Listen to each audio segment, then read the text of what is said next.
provocar o surto. Gritou nomes e vai delatar. Quem me chamou a atenção para esse debate foram segmentos do PT, segmentos da esquerda, pragmáticos, preocupados com o efeito eleitoral dessa decisão. Eu não estava acompanhando, confesso, aqui nos últimos dias, porque estava às voltas com o caso Master, e fui procurada por diversas fontes desses segmentos preocupados, porque, do ponto de vista político-eleitoral, qual que é a grande preocupação dessa turma? Ora, qualquer casca de banana, qualquer tipo de brecha vai ser usada como munição pela oposição para fazer campanha contra o presidente Lula.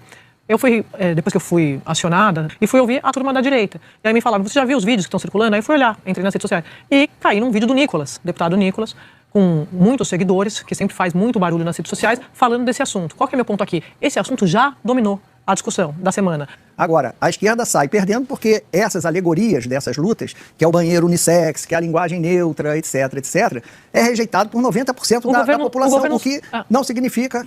Não, desculpa. O governo sabe tanto disso que você está falando, que foi que eu abri o debate, que o Lula fez uma vacina e vetou a história da linguagem neutra. Que já sabia que ia vir todes nas eleições. Eu ouvi isso dentro do governo, não ouvi isso na oposição. Quem me chama? Érica Hilton é um cabo eleitoral extremamente eficiente de Flávio Bolsonaro. Extremamente, involuntário, mas extremamente eficiente. Várias mulheres, inclusive que se apresentam como feministas, ginecologistas, usaram a frase que Érica Hilton biologicamente é um homem. Isso é fato. Não é só uma frase factual. Biologicamente é um homem. Ela processa. Ou seja, do ponto de vista dela não há debate, mas ela exige a repressão estatal a quem utilizar essa frase. Ela também faz essas menções às imbecis, né? Ela é extremamente autoritária desse ponto de vista. E ela é uma identitária fanática. E isso é campanha eleitoral para Flávio Bolsonaro. Não é um fenômeno só brasileiro. No mundo inteiro, as políticas identitárias, ainda mais quando levadas aos seus extremos, tiram votos da esquerda, dos partidos progressistas, de centro-esquerda, etc. E oferecem votos para partidos conservadores, para partidos de todo o espectro da direita, né? Desde a direita moderada até a direita mais radical. Isso é um fenômeno que acontece na Europa, isso é um fenômeno nos Estados Unidos, isso é um fenômeno na América Latina. A gente vê nos últimos meses essa conversa, esse diálogo muito próximo do presidente Lula com o Donald Trump no tema organização criminosa. E cabe até a gente fazer um contexto para a gente entender o que está acontecendo agora. No fim do ano passado, o governo Lula, o presidente Lula, conversou com o Donald Trump, inclusive ele por telefone, e apresentou a ele medidas que o Brasil já vem adotando para combater as facções criminosas, como, por exemplo, levou ali ao conhecimento do presidente norte-americano a questão do Brasil, aquela operação voltada para combater ali a questão dos combustíveis, que havia indícios da participação de organizações criminosas, né, inclusive uma das maiores operações do país. Então levou ao conhecimento essa medida e de tudo que o governo vem fazendo aqui nacionalmente para poder combater as facções criminosas. O que os diplomatas estão dizendo agora, e essa é a informação nova, é de que o governo americano apresentou ali alguns pontos também para o governo brasileiro, e o que está confirmado, e segundo os diplomatas, é que o Brasil não deve aceitar, por exemplo, como já acontece em El Salvador, receber ali presos lá dos Estados Unidos. A principal alegação do governo brasileiro é de que não há nenhum tipo de legislação que permita que o país receba esse tipo de preso. Outros pontos também que foram colocados pelo governo norte-americano têm a ver com a apresentação de um plano, e aí o Brasil deveria apresentar um plano ali aos Estados Unidos para eliminar as facções criminosas, entre elas o PCC e Comando Vermelho, o compartilhamento também de informações, incluindo dados biométricos de estrangeiro procurando refúgio aqui e também refugiados no país, e por fim a intensificação do intercâmbio de informações sobre transações em criptoativos. Vocês imaginam o que isso tudo está acontecendo? Tem dois personagens principais, um é o Vorcaro, claro, e o outro é Ciro Nogueira. Muita gente não sabe o que aconteceu. Meus amigos, vou falar para vocês rapidamente 1 minuto. Se fosse para continuar roubando de velhinho, não teria problema nenhum. Estaria o Andrei tomando uísque junto com o Gonê, com essa turma toda. Você sabe o que aconteceu, qual foi o movimento equivocado que eles fizeram para poder gerar essa crise toda? Vou contar para vocês. O Ciro Nogueira fez uma emenda para poder aumentar o fundo garantidor de 250 mil para 1 milhão. O que é o fundo garantidor? Não é entidade pública, não, é entidade privada. Entendam isso. É uma entidade privada sustentada por quem? Justamente pelos bancos. Eles estavam metendo a mão no bolso dos outros banqueiros. Aí os outros banqueiros falaram, opa, peraí, aí não. E aí deu isso tudo que vocês estão vendo. Prestem bem atenção. Quando eles mexeram com o dinheiro dos outros banqueiros, deu a crise. Mas quando mexe com o dinheiro do povo só, não tem crise. É isso que a população precisa entender. Ou seja, o povo precisa aprender a ter a vergonha na cara e a dignidade e a exigência dos outros banqueiros. Na hora que o povo passar a valorizar o seu dinheiro, como os banqueiros fazem, vocês podem ter certeza que vai estourar um monte de crise e esse país vai ser mais transparente. Daniel Vorcaro trocou os advogados de defesa após o Supremo Tribunal Federal manter a prisão. Então, o banqueiro contratou o advogado José Luiz Oliveira Lima, conhecido como Juca, para enfrentar o processo no STF após a decisão da segunda turma da Corte de mantê-lo preso em penitenciária de segurança máxima em Brasília. A entrada do advogado no caso abre uma nova etapa da defesa e eleva as expectativas por uma delação premiada. O escritório do criminalista Pier Paolo Bottini deixa de responder por Vorcaro a partir de agora. Juca, que agora assume, então, a defesa de Vorcaro, já atua, no caso, na defesa do fundador e ex-presidente da Reag Investimentos, João Carlos Mansur. O SBT News apurou que ele seguirá como advogado de Mansur. Tanto a Reag quanto o Master tiveram liquidação extrajudicial decretada pelo Banco Central por suspeita de fraude. A Basília traz ainda que, acostumado a conduzir processos de grande relevância no STF, José Luiz de Oliveira representou o ex-ministro Braga Neto no julgamento da tentativa de golpe e também advogou para o ex-ministro José Dirceu, no caso do Mensalão. César Feitosa, eu queria só te ouvir rapidamente sobre isso, porque sei que... Vorcaro enlouquece na prisão, soca a parede e grita o nome de autoridades. Quais serão essas autoridades que ele tem gritado o nome enquanto surta dentro da prisão?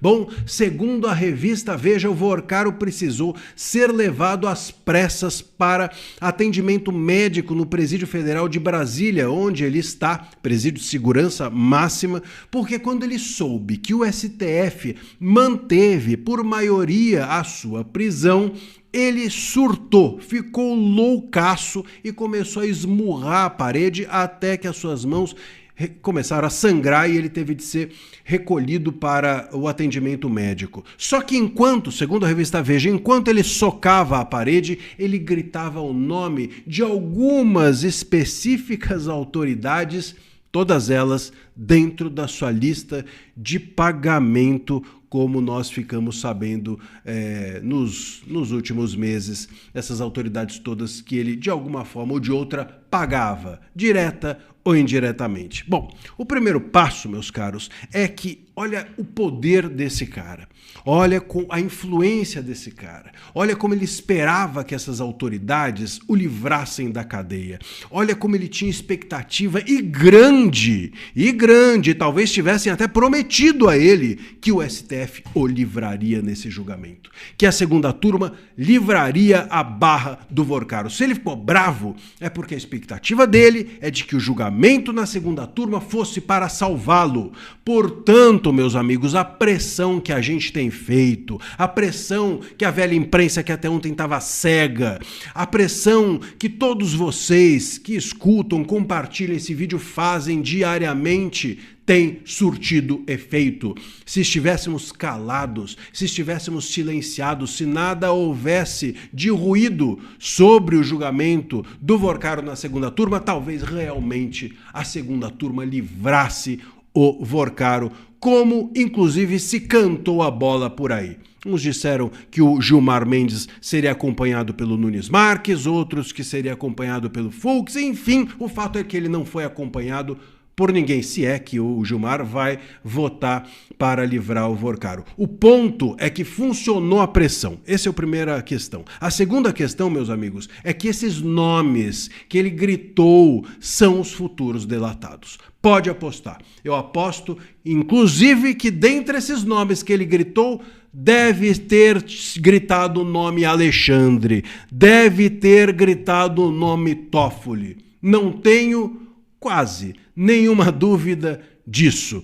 E é muito provável, repito, que os nomes que ele gritou, os nomes que ele mantinha na folha de pagamento dele e esperava alguma devolutiva, porque boa parte dessas pessoas que ele mantinha na folha de pagamento não fazia nada, né? Nada. Vejamos aí o tal contrato bem mal explicado da esposa do Moraes. Então, é possível que esses nomes sejam os delatados. No mesmo dia que o Vorcaro trocou de advogado, foi o dia que ele surtou. E ele, provavelmente, em represália a não ter sido acolhido por essas pessoas que ele pagava, Ele agora vai delatar. Trocou de advogado para poder delatar. Não tenha dúvida. Saiu o Bottini e entrou o José Luiz Oliveira Lima, o Juca, que já fez delação de Léo Pinheiro da OAS na Lava Jato e que, vejam só, também delatou o Toffoli. Os poderosos em Brasília vão precisar agora realmente se cuidar.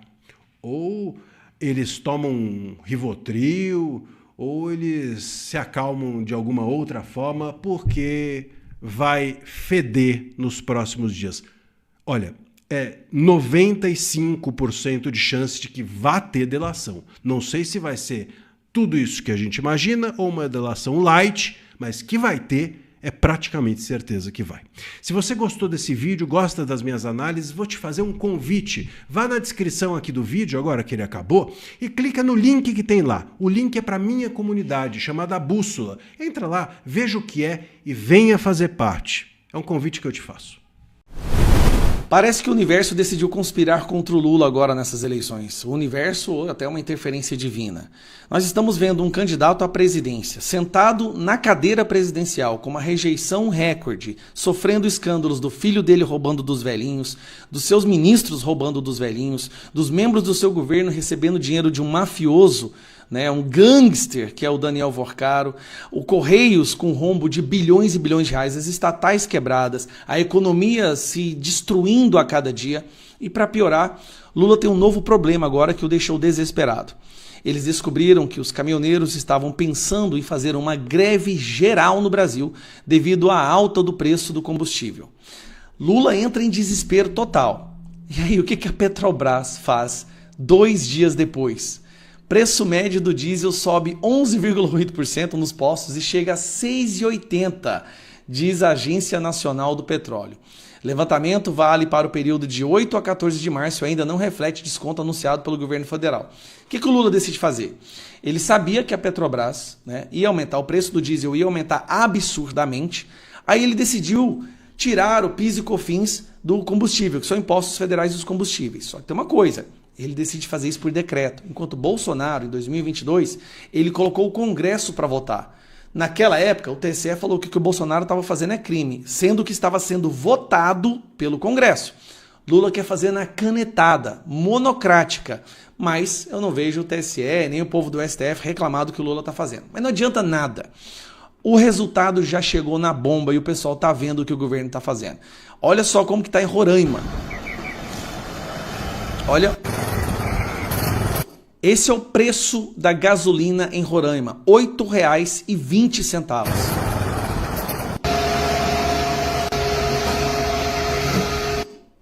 Beleza? Agora vamos passar para essa aqui, ó.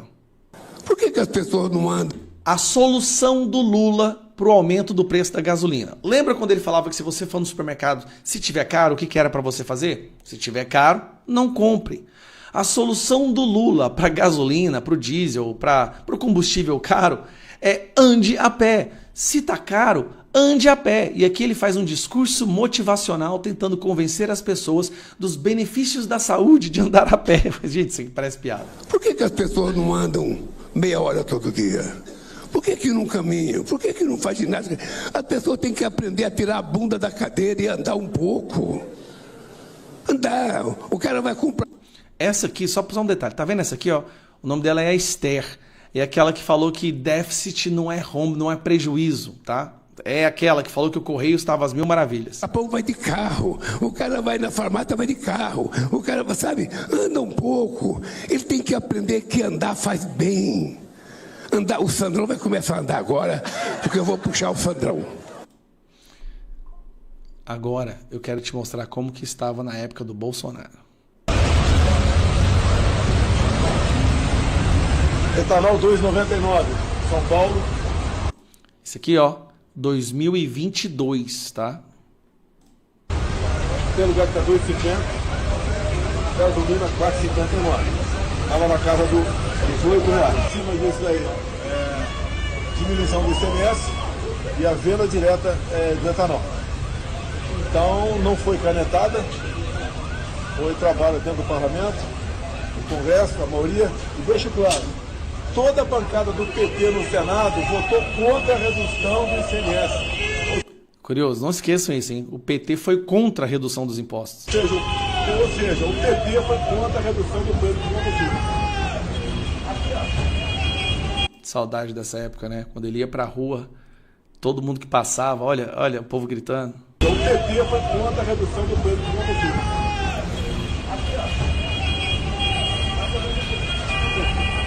Saudade, cara. Nós vamos ter isso de novo, presidente. Nós vamos fazer isso tudo de novo, tá?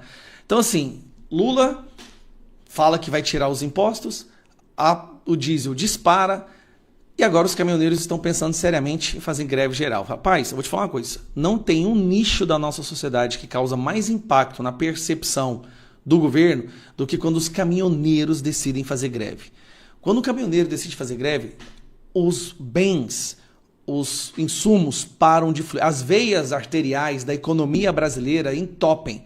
Então os produtos não chegam ao supermercado, os que chegam muito mais caros. E se aumenta o preço do diesel, aumenta o preço de tudo. Porque tudo chega na prateleira através dos caminhões. São os caminhoneiros, que levam, obviamente, usando combustível diesel. E aí o Lula, desesperado, tira o PIS e o COFINS. Mas mesmo assim não vai conseguir abater o aumento do preço. Até porque está tendo essa questão lá no Oriente Médio, a guerra lá dos Estados Unidos e o Irã, no Estreito de Hormuz, que passa 20% do petróleo mundial e vai aumentar o preço do barril no mundo inteiro. Você está entendendo? Parece que o universo decidiu ir para cima do Lula. Falou, não, esse cara não pode ser reeleito. Os escândalos, a crise internacional, a crise do petróleo, o Banco Master, a rejeição, a economia, o povo vendo que o dinheiro agora não dá para comprar as coisas que compravam no governo Bolsonaro.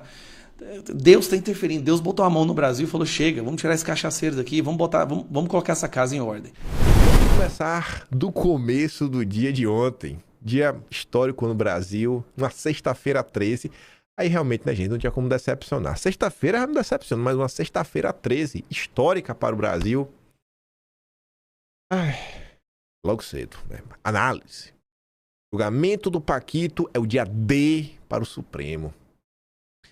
E realmente, não acho que é só para o Supremo não, viu? Para o Brasil. Aí o dia começava, né? A oportunidade de julgamento de hoje é também uma vitrine para André Mendonça. Relator do caso também medirá protagonismo e força diante da pressão no próprio tribunal e de movimentação política nos bastidores, com a classe atuando para favorecer o Paquito. Assim como Mendonça, o julgamento também coloca em evidência o Fachin. Essa ala, também insatisfeita com a ala política do Gilmar, de Dom Pedro III, de Toffoli, tinha que dar uma resposta para o país. Aí também de manhã cedo, antes do julgamento, vinha o Lauro Jardim. No mesmo tom, o dia D. Sexta-feira 13, o dia D da delação do Paquito. A segunda turma do Supremo vai tirar o Paquito da prisão? O julgamento aí que começa hoje no plenário virtual às 11 da manhã, vai tirar? Eu não acredito. A dúvida movimentou Brasília nesta semana, com grupos antagônicos pressionando fortemente os 4 ministros a quem caberá a decisão: Mendoncinha, Fux, Gilmar e o Cássio. O quinto integrante da corte, Dias Toffoli, desistiu de participar da sessão por motivo de foro íntimo, o que foi entendido por alguns como uma estratégia para que, se ele precisar votar, o resultado seja um empate. Ninguém tem dúvidas de que os votos de Mendonça e Fux serão pela manutenção da prisão preventiva. Estava certo. Gilmar e Cássio, que são as dúvidas, as incógnitas. Se o resultado for um empate, o Paquito sairia livre, leve e solto, somente na prisão domiciliar. Dado que os votos de Fux e Mendonça estão certos, a pressão maior se dá em cima do Cássio, tido como mais suscetível a receber pressões dos que querem o Paquito fora da prisão. Lembra que o Cássio foi meio que indicação do Centrão, o mesmo Centrão que deve rodar na delação. Na semana passada, logo depois que Paquito foi preso pela segunda vez, o Cássio chegou a dizer ao interlocutor que seguiria o voto de Mendonça. Mas claro, ele pode ter mudado de ideia. Na hipótese de Cássio topar liberar o Paquito e for acompanhado pelo Gilmar Mendes, conclui-se que o medo de uma eventual delação premiada é maior do que o medo da repercussão desse voto na opinião pública. Se Paquito continuar na prisão, uma delação premiada ganha força. Se ele for dado o direito de voltar para o conforto de sua mansão paulistana, a delação pode nunca acontecer ou demorar mais para acontecer, pois ela pode se tornar inevitável. Mas, em casa, Paquito terá mais fôlego para esperar que os poderosos contatos que ele construiu atuem para assar a maior pizza da história. Então, eu colhi umas matérias ontem do Paquito boxeador, viu? Paquito ontem quase quebrou a cadeia de tanta porrada que deu na parede. Não é piada, não. Inclusive, tem imagens de 2013, nosso Paquito boxel. Ainda assim, mesmo em casa, mesmo com o acordão sendo articulado, a investigação da PF sobre traquinagens do Paquito, né? Ela continua sendo tocada pela PF. Então é melhor até que ele delate logo, antes que a polícia descubra tudo sem precisar da ajuda dele. Aí o dia ia indo, né? Decisão do Supremo pavimentará delação ou silêncio do Paquito. Até a imprensa, né? Nas últimas horas, a imprensa teve um papel bacana de cobrar que o certo finalmente ocorresse, né? Se posicionar. Pena que a imprensa não teve essa postura aí na descondenação do Lula. Pena que a imprensa não teve essa postura diante de arbítrios, porque a imprensa também estava reclamando, né, daquela busca e apreensão contra o blogueiro, o jornalista lá do Maranhão. Teve setores da imprensa que chamaram de blogueiros, mas ainda assim defendeu o cara. Outros que trataram como jornalista, que eu acho que é o correto a ser feito. Essa imprensa mais crítica ao judiciário faltou aparecer, né, uns tempos atrás. Mas enfim, todo mundo entendia que o julgamento de ontem não era sobre ficar preso ou não, mas se a delação iria ou não ocorrer. Uma possível delação premiada do Paquito depende apenas do Supremo. Garantem investigadores que acompanham o caso Master. Será que alguém do entorno do Paquito já falou com a Polícia Federal? Porque investigadores é a turma da PF, né? Se a segunda turma da corte mantiver a prisão, em votação nesta sexta, ele firmará um acordo de colaboração. Ninguém nem tem mais dúvida. Por outro lado, se Paquito recebeu o benefício da prisão domiciliar, a tensão sobre o banqueiro tende a arrefecer e uma delação ficará distante. Aí vinha o Rio Gadelha, também do Metrópolis. A escolha difícil do Supremo no julgamento do Paquito. A decisão, segundo integrantes do Supremo, terá como farol a busca pelo cenário menos desgastante para a corte. Eu acho que deveria ter como busca a verdade e a justiça, né? E viu 2 de seus ministros, Copero Toffoli e Chandexon, arrastados para o escândalo. Nos bastidores, magistrados avaliam que o Supremo está diante de uma escolha difícil. Deixar Paquito preso e correr o risco dele delatar 2 ministros da corte com o fígado, ou soltá-lo e tentar controlá-lo na delação. Se mantiver o banqueiro preso, o Supremo preservará a imagem da corte no curto prazo. No médio e longo prazos, contudo, estará contribuindo para avocar o fechar da delação com a PF. E aí, se o Paquito resolver entregar alguém do judiciário? Eita, rapaz. Caso o Supremo soltasse o Paquito, não aconteceu, a aposta é que o tribunal comprará desgaste ainda maior com a sociedade. Ao mesmo tempo, entretanto, ajudará a diminuir a pressão por uma colaboração premiada. A avaliação de ministro é que solto, o Paquito tenderia a não fechar a delação. E se decidir falar, fecharia a colaboração com a PGR. Faz com jeitinho. Manda ele pra casa, a gente pede lá pro Gonê fazer uma delação daquele jeitinho, sem pegar ninguém. Só uns piabinhas aí que não conta pra nada. Né? Seria mais fácil de controlar o Paquito. Aí, logo cedo também, o Fachin soltou notinha, né, via Caio Junqueira. Acho que o Caio Junqueira disse sobre isso aqui que contaram pra ele, né? Você tem certeza que foi o próprio Fachin que falou? Tá na primeira linha, né? Olha, a interlocutores, Fachin vê caso de Paquito como ponto de inflexão. Aí na primeira linha, ó, Fachin disse a pelo menos um interlocutor, a pelo menos uma pessoa. Ó, se ele for pelo menos uma pessoa, ou o Caio Junqueira falou com o Fachin, ou o Caio Junqueira falou com essa pessoa. Basicamente falou com o Fachin, né? Então, assim, o Fachin soltou a nota logo cedo.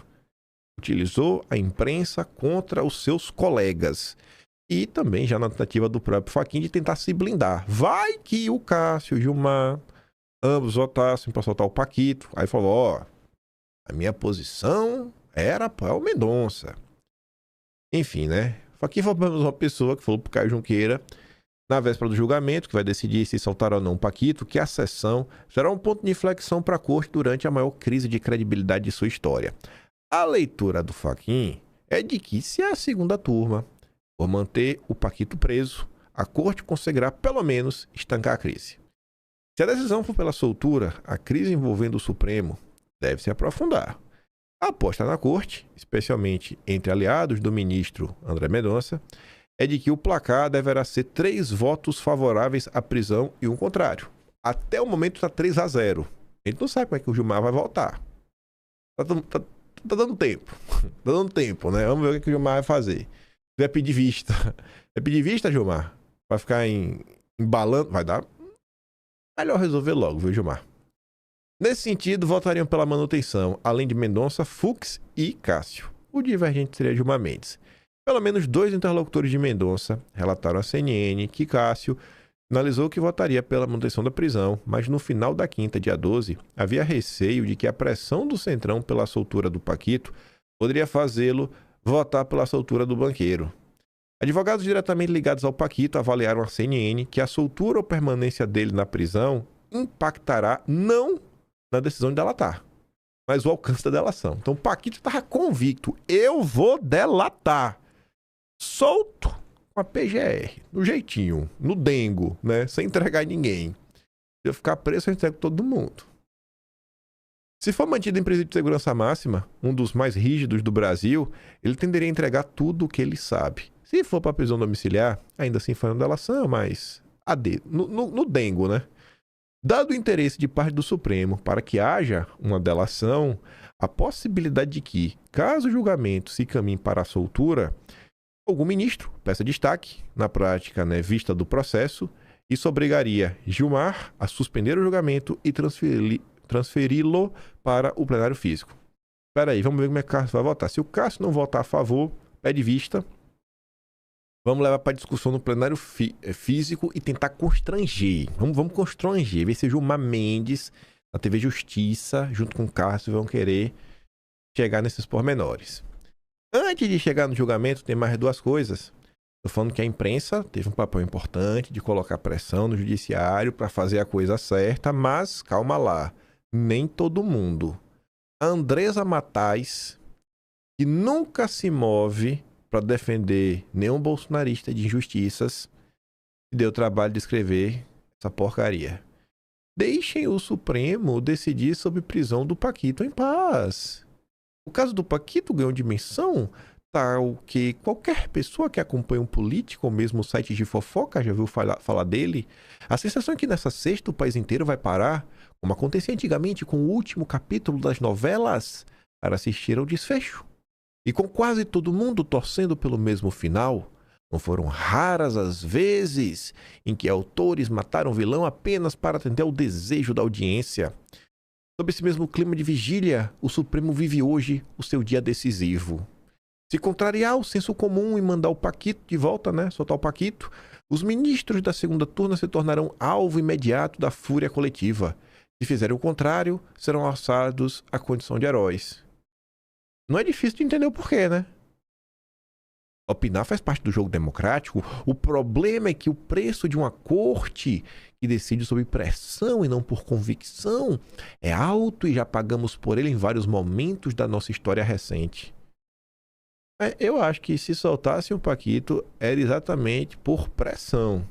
Pressão de delação. Pressão do Centrão. Porque na técnica o Paquito ia ficar preso. A gente vai chegar lá na técnica. Pra você ver como esse texto da Andresa Matais é uma porcaria. Já chegaremos lá. O judiciário não escreve novelas. A caneta de um ministro interfere na vida real. Sejam garantistas ou punitivistas, juízes têm um dever simples e ao mesmo tempo difícil: seguir a lei, examinar os argumentos da defesa e cumprir a função para a qual foram investidos. Não à toa a deusa da justiça tem os olhos vendados, representando que ela não vê a quem julga, focando apenas nos fatos e argumentos. Fala isso aí, Andresa, para o Alexandre de Moraes. Fala aí para ele. Quando reuniu uma das maiores estrelas da música para gravar We Are The World, Quincy Jones colocou um aviso na porta do estúdio: deixe seu ego lá fora. A confecção e instalação dessas placas nas entradas dos tribunais seria bom uso de dinheiro público. Seria. É tipo aquela placa, né, Andresa? Não mije no chão, que o povo bota no banheiro. Mulher nunca deve ter visto, porque normalmente é no banheiro masculino, né?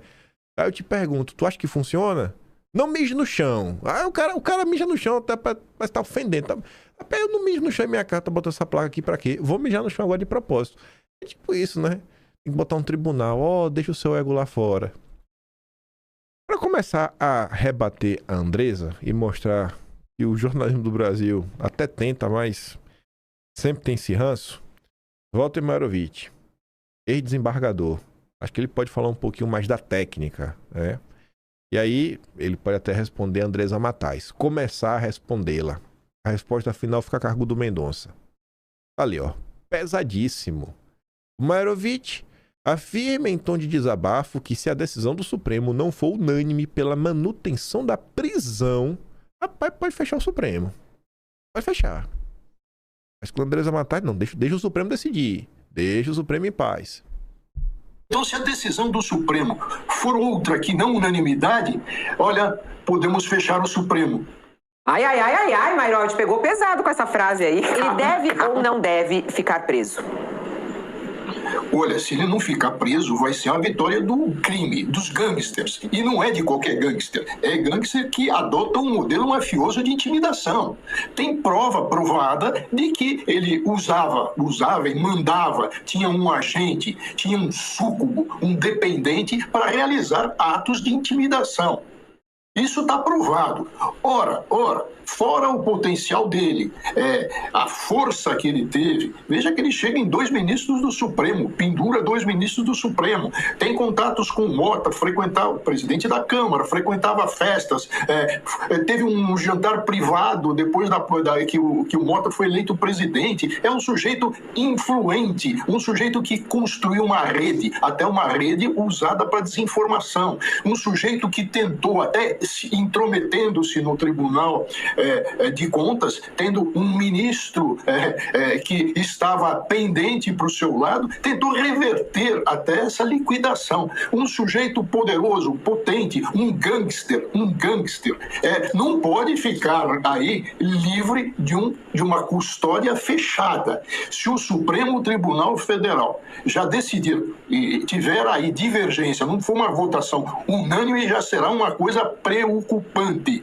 uma proteção a bandido, então, que é revelador de influência. Se vai falar, não, vamos manter a medida cautelar, ou seja, uma medida acautelatória, mas vamos adequar, vai ser outra barbaridade. Não vai se fazer uma adequação prêmio. Então, olha, vai sair de um regime fechado e vai para o lar docilar. E olha que a residência dele, em termos de prisão domiciliar, vai ser que nem colocá-lo num palácio, vai ser prêmio. E aí não se trata de adequação, vai se tratar de inadequação. Ou seja, um sujeito com esse grau de periculosidade, com esse potencial corruptor que ele tem, com esse potencial econômico que ele ainda tem, porque ele quebrou, ele deixou em situação desesperada aqueles que botaram dinheiro na mão dele. Agora, ele não jogou isso tudo para o ar. Evidentemente que ele tem ainda um forte potencial econômico corruptor. Não dá para pensar em Supremo Tribunal Federal, em alta corte, prestigiando o bandido gangster desse estamento, desse potencial. Então, se a decisão do Supremo for outra que não unanimidade, olha, podemos fechar o Supremo. Ai, Mairovich pegou pesado com essa frase aí. Calma. Não tá fácil. Fechar no sentido de que ele não vale pra nada. Eu entendi. Não mandar força. Mas você sabe que... Se trata de golpe. Não vai. Olha, esse é o escândalo do momento. É o escândalo do escândalo. Como é que se vai dar um tratamento outro? Veja, o princípio é o princípio da necessidade. Há necessidade de uma cautela, de uma medida cautelar? Sim. E qual delas, tendo em vista o quadro que ele mostrou? O momento atual mostra que não tem periculosidade. Mostra porque ele está preso, ele está incomunicável, só por causa disso. Mas segundo Andresa Matais, não, deixa lá o Supremo decidir. Ai, viu? Daqui a pouco aparece a Andresa Matais na conversa do Paquito. Ela tá muito preocupada, viu, com ele preso. Tá com medo da delação, Andresa? Olha a sua vida aí, viu? Aí começou o julgamento, às 11 da manhã. E com 50 minutos de jogo, já tava 3-0. O time do Mendonça. Supremo tem maioria para manter o Paquito em presídio de segurança máxima em 50 minutinhos. Sobrou nada pro Gilmar, viu? Mendoncinha abriu a votação às 11 e foi acompanhado integralmente pelo Fux e pelo Cássio. Resta o voto do Gilmar. Falaremos daqui a pouco do voto do Gilmar. O não voto até o momento. Andresa Matais. Nunca mais faço o que você fez. Mendonça agiu para evitar derrota e manter a prisão do Paquito. Antes do início do plano virtual, às 11, Mendoncinha compartilhou com os colegas a representação da PF e documentos que embasaram a decisão. O inquérito está sob sigilo. Havia o receio de que a pressão externa, incluindo políticos do Centrão, pudesse favorecer a soltura do Paquito para evitar um eventual acordo de colaboração premiada. Na avaliação de interlocutores da Corte, a repercussão negativa de uma eventual soltura do Paquito também pode ter contribuído para o Supremo formar a maioria logo após o início do julgamento. Só que não foi só isso que o Mendonça fez.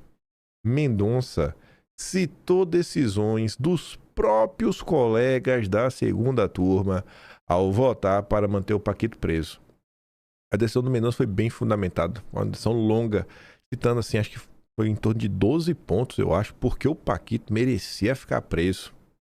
E além disso, ele falou, Gilmar, Cássio, vou botar aqui pra vocês, viu? Vocês lembram do que vocês fizeram em verões passados sobre manutenção de prisão preventiva? Vou colocar aqui, viu, o que vocês aprontaram. A estratégia do Mendonça deixou esses colegas com a obrigação de recuar das próprias decisões em um eventual voto divergente. Fala do Mendonça, jogador de xadrez.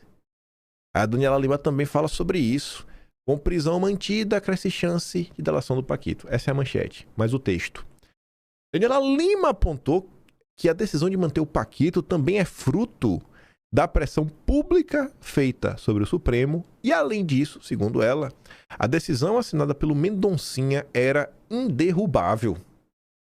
Agora tem que botar 4i, né? Que era o quê? Era imorrível, incomível, né? Imbrochável, inderrubável. Agora é 4i.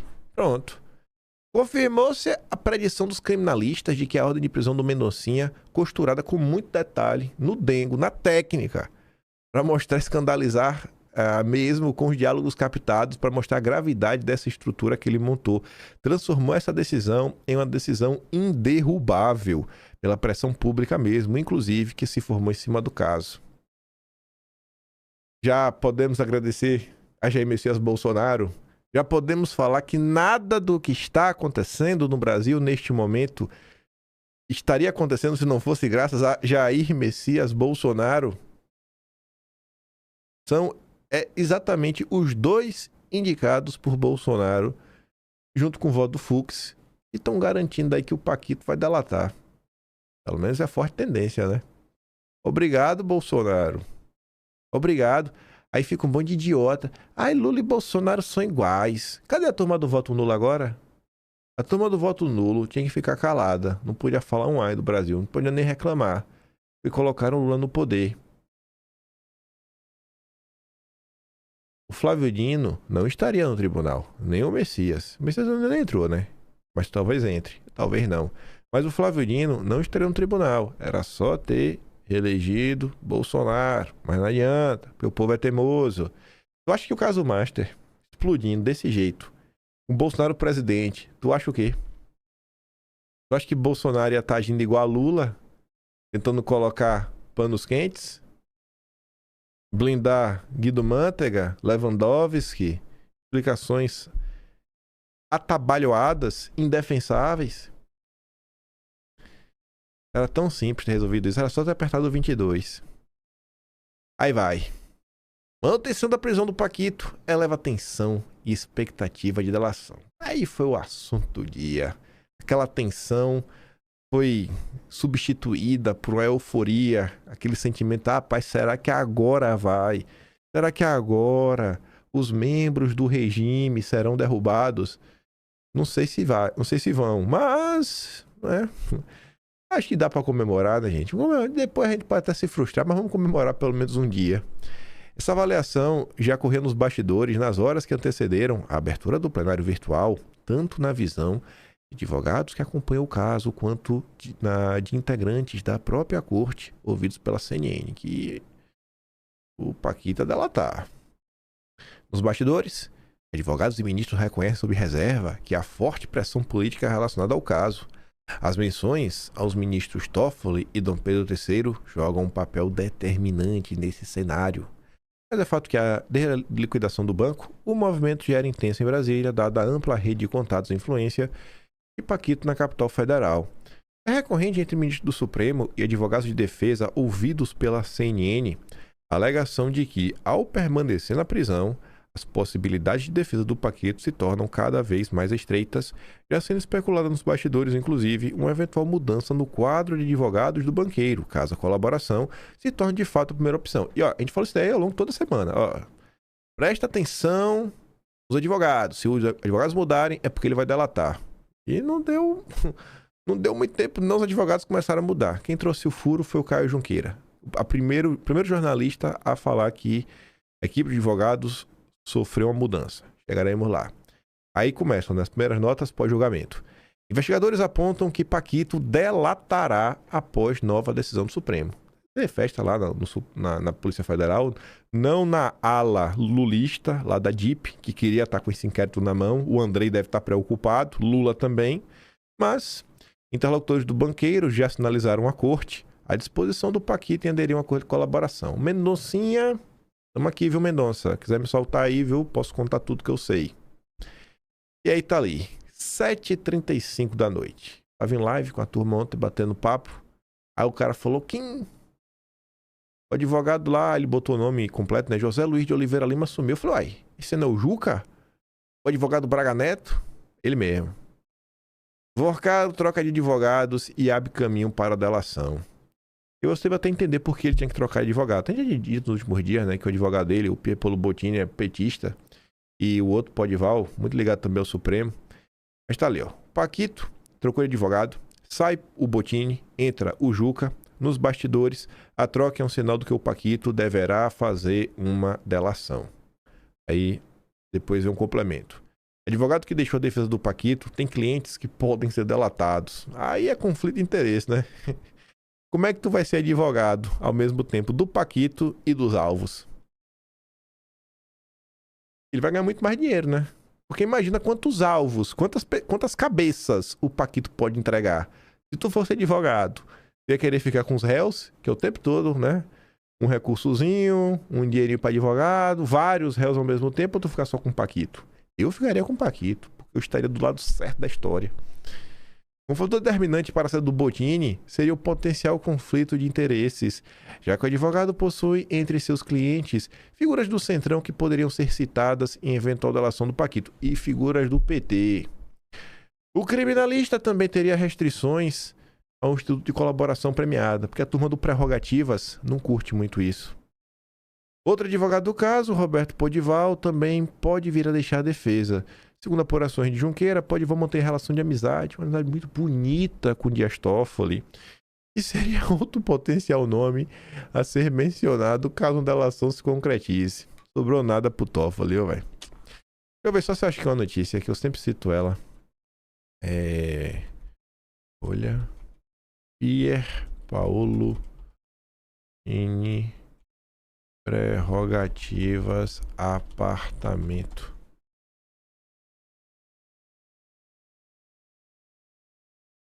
Eu acho que é essa aqui, acho que eu já achei. Deixa eu ver essa notícia aqui. Vai, não tá aparecendo o texto.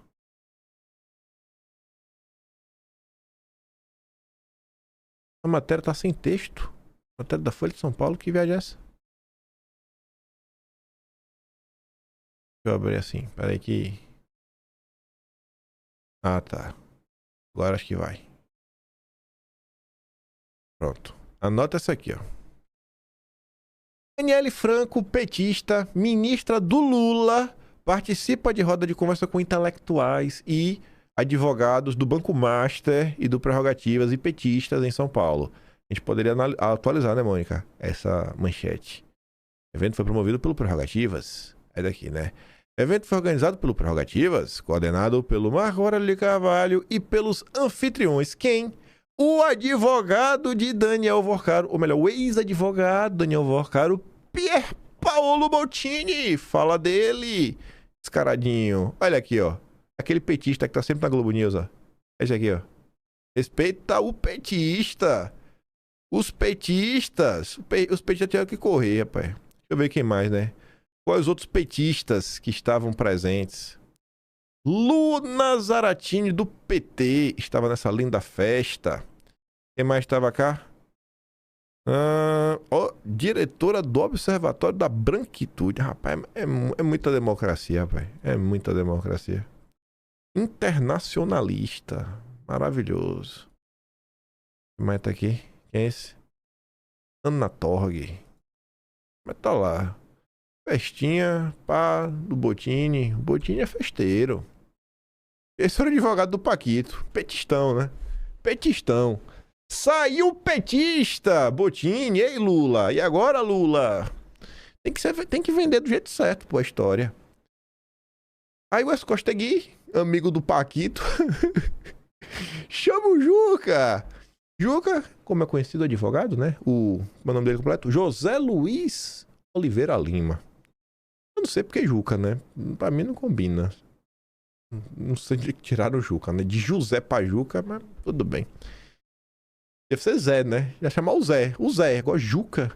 Juca, como é conhecido, tem ótimas relações na PF, experiência em casos difíceis e habilidade para negociar um possível acordo de colaboração de seu novo cliente. O criminalista também não possui conflitos com outros clientes, caso a delação se confirme como principal estratégia da defesa.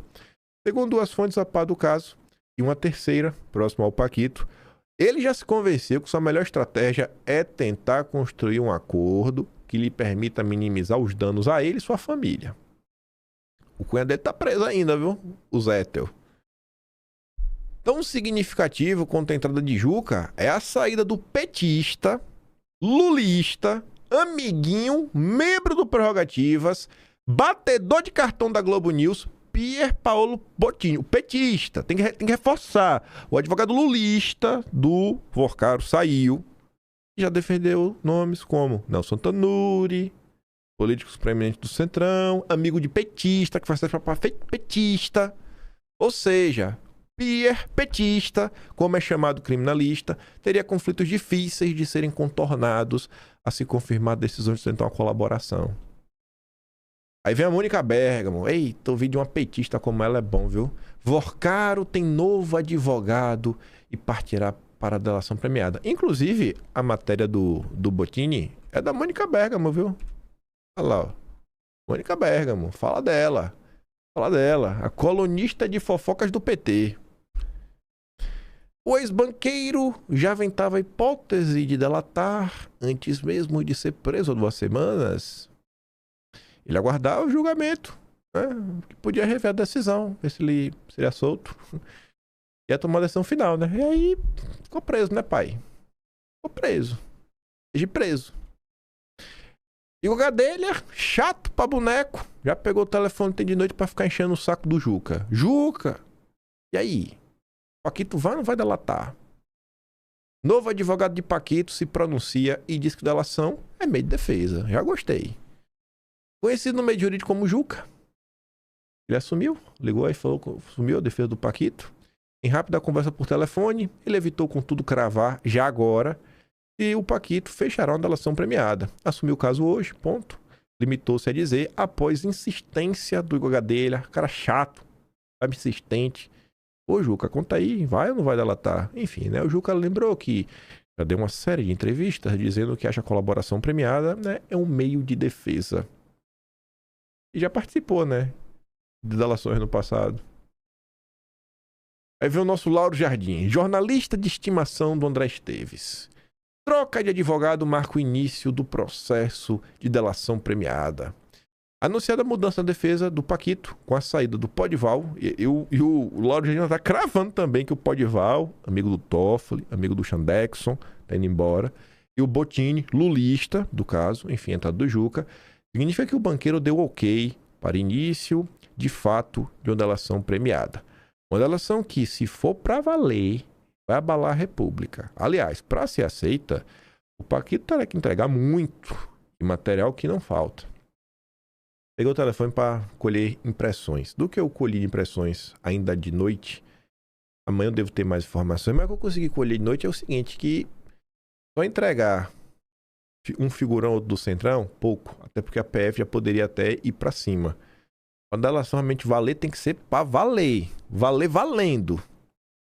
Não é coincidência que a troca de advogados tenha acontecido horas depois do Supremo ter decidido manter a prisão preventiva decretada na semana passada pelo Mendoncinha. O julgamento de hoje foi uma espécie de senha para que a delação seja negociada. Delação do fim do mundo acende alerta máximo em Brasília. A imprensa está tentando, sabe, criar uma euforia no brasileiro que as coisas vão dar certas e eu estou gostando.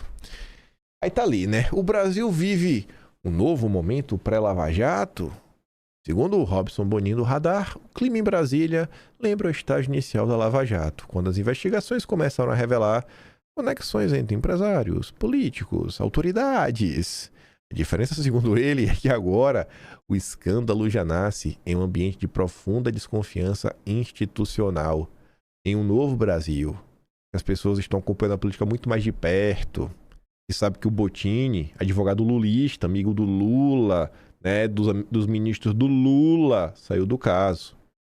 E o Lula, né, ficou aí sabonetando sobre o escritório do Lewandowski, né, ter sido contratado pelo Master, sabonetando aí pelo Guido Mantega, se encontrou com o Paquito, né, Lula, e não esqueceu de guardar registro.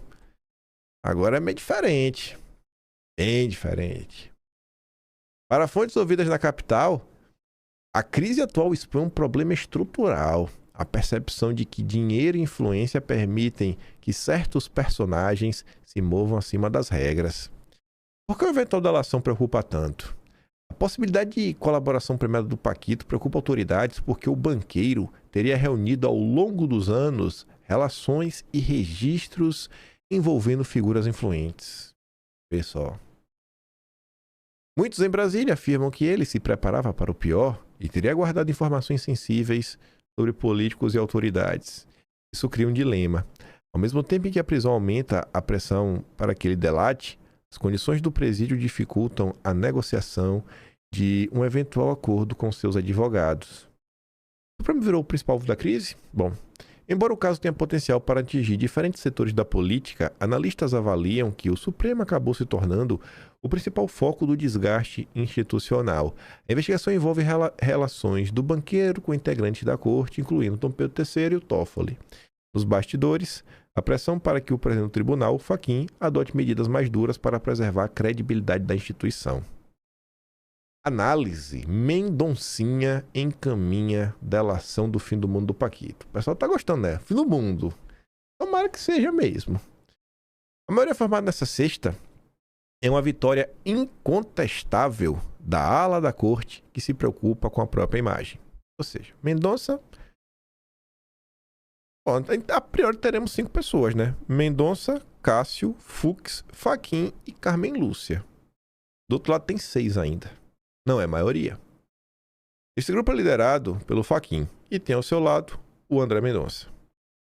Juntos, conseguiram derrotar a parte expressiva do establishment político nos 3 poderes, que torceu, e mais do que isso, operou para que o Paquito fosse solto, com o objetivo de esvaziar as chances de uma delação. No entanto, é importante ressaltar, Fachin e Mendonça venceram uma batalha, mas a guerra ainda está em curso.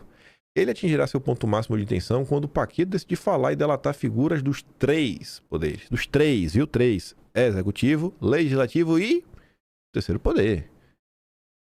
O poder intocável, impronunciável, que torceram e agiram para que ele fosse solto. E aí, a análise, acho que eu mais gostei do resultado sobre esse duelo de forças dentro do Supremo, foi lá Brígido do Estadão.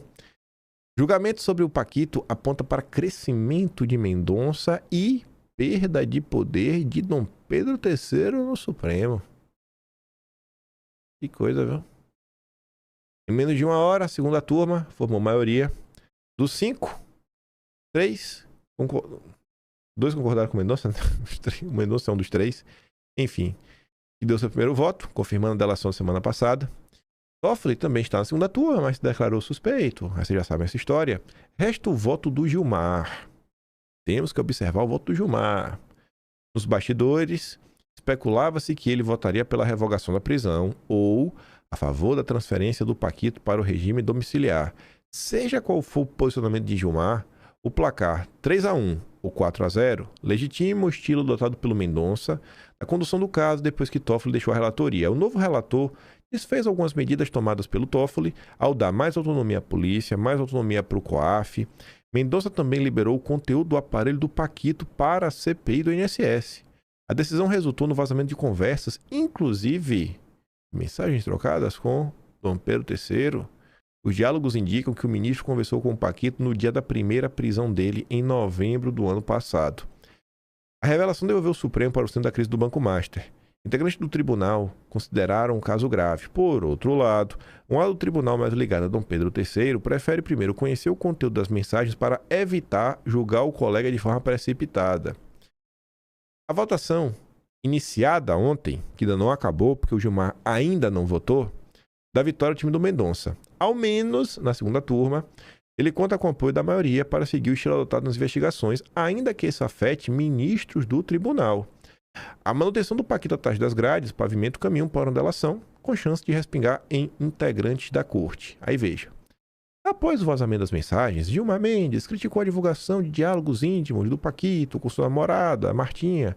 O ministro não mencionou, no entanto, as mensagens destinadas a Moraes. Agora que está o grande ponto. O voto a ser dado pelo Gilmar Mendes, não sei que dia vai ser o voto do Gilmar, vai revelar se ele continua no time de Dom Pedro III ou se soltou a mão do colega. E, a depender do voto do Gilmar também, tem que ficar de olho, pode ter alguma pegadinha de algum caminho, solução, para quem sabe ser utilizado lá na frente. Isso eu já ouvi nas últimas horas, colhendo informações. Mas um 4-0, aí fica meio feio, viu? Um 4-0, dificilmente o Gilmar vai deixar alguma porta aberta para lá na frente a democracia vencer. Se for 4-0, se for 3-1, vai ficar daquele jeito, né? E aí talvez o Xandexon tem que começar a se preocupar, viu? 4-0, com o voto do Gilmar, resta saber. E aí? 4-0, as condições aí de vitória da democracia ficam reduzidas. Mas calma que não só teve isso no dia de ontem. Tiveram mais coisas. Paquito vai para a ala da saúde para preservar a integridade física, né? Na prisão. Vai vendo. Tu vai ver como essa matéria não condiz com a realidade. Não toda, né? O fato aconteceu. Ele realmente foi para a ala da saúde. E você vai entender porque ele foi para lá. O Paquito é boxel. O Paquito foi transferido da cela de isolamento para a ala da saúde. Ainda isoladinho, a nova cela tem entre 7 e 8 metros quadrados. É pequeno, realmente, né? É um negócio assim, para um cara de mais de 1,90 m. E é monitorada por câmera 24 horas por dia, com exceção do banheiro, né? Dá pra cagar em paz, né? Também há um vidro que separa a cela da área dos profissionais de saúde que observam o Paquito de forma ininterrupta. Policiais ouvidos pela reportagem dizem que a transferência foi realizada por causa do sicário. Será que foi só por isso? Que atentou contra a própria vida. Será que só foi por causa disso? Ontem, relatos de moradores no Tocantins é que o chão estava tremendo. Em Tocantins. De tão forte que é o Paquito. É o Chuck Norris brasileiro. Mas calma, ó. A ação é para preservar a integridade física do Paquito. Pessoas próximas a ele dizem que ele está bem, tranquilo, sem intercorrências na saúde e confiante que será solto. Vai. Confia. Tô bem. Tô só tremendo aqui, meu virando a pressão, sei lá, 18/15, mas tô bem. Tô bem. Na medida do possível, quase infartando. Olha lá, ó como ele tava bem de cabeça. Paquito se machuca esmurrando a parede na cadeia e troca de advogado rumo à delação. Tranquilo demais, né, velho? Isso porque ele estava bem. Imagina o Paquito mal da cabeça. Bem da cabeça, pessoas no Tocantins sentiram o chão tremer com os murros do Paquito. Paquito só... Aí você agora entende por que rasparam o cabelo dele? Se ele tivesse com o cabelo dele, a prisão tinha caído. O nosso Sansão foi enfraquecido. O nosso Sansão ia fugir da prisão ontem. Aí cortaram o cabelo dele foi cortado para ele não derrubar a cadeia. Rapaz, agora eu entendi. Agora, Paquito, eu fiquei chateado pelo cabelo, mas agora eu entendo, cara. Foi necessário pra gente tentar te conter, cara. Tu é muito forte. No mesmo dia que a maioria dos ministros do Supremo decidiu manter na prisão, o Paquito precisou receber atendimento médico depois de passar por um surto em que machucou as mãos ao esmurrar as paredes da cela. Interlocutores da defesa do banqueiro relatam que ele chegou a gritar. Olha, isso aqui é bom. Nomes de políticos e autoridades que tiveram relacionamento financeiro com ele. Relacionamento financeiro, viu? Quem é que teve relacionamento financeiro com o Paquito? Conta pra mim. Fala aqui no meu ouvido, vai. Fala aí, eu quero ouvir. Bota nos comentários. Começa com A, né? O nome mesmo. Rapaz.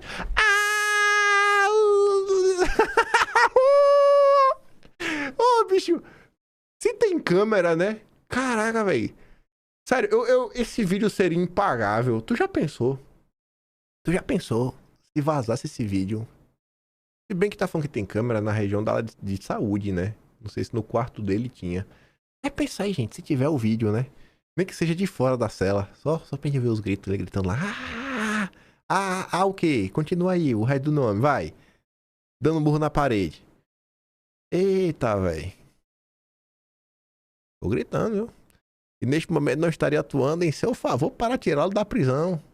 Fulano, venha me tirar da cadeia! Rapaz, esse vídeo seria impagável, viu? Ave Maria, velho. Que Deus... Tomara que exista esse vídeo, né? Não sei se nessa região que ele tá sendo monitorado. Mas se existir, que Deus toque a mão aí de um boca aberta, sabe? Vazador oficial da República, porque o Brasil precisa dessas imagens. Tô nem aí pra vida particular do Paquito, me perdoa. Eu quero saber quem foi que ele citou. Eu quero os nomes na minha mesa. Você aí conheceu algum carcereiro de lá? Vai lá, pô. Vê se vocês não conseguem descolar esse vídeo aí. É interesse nacional. Isso porque ele estava bem da cabeça. E aqui, ó. Olha lá. Eu fiz uma postagem. Eu nem lembro quem foi, velho. Eu vi uma pessoa que achou isso daqui e postou nas respostas de um tweet que eu fiz.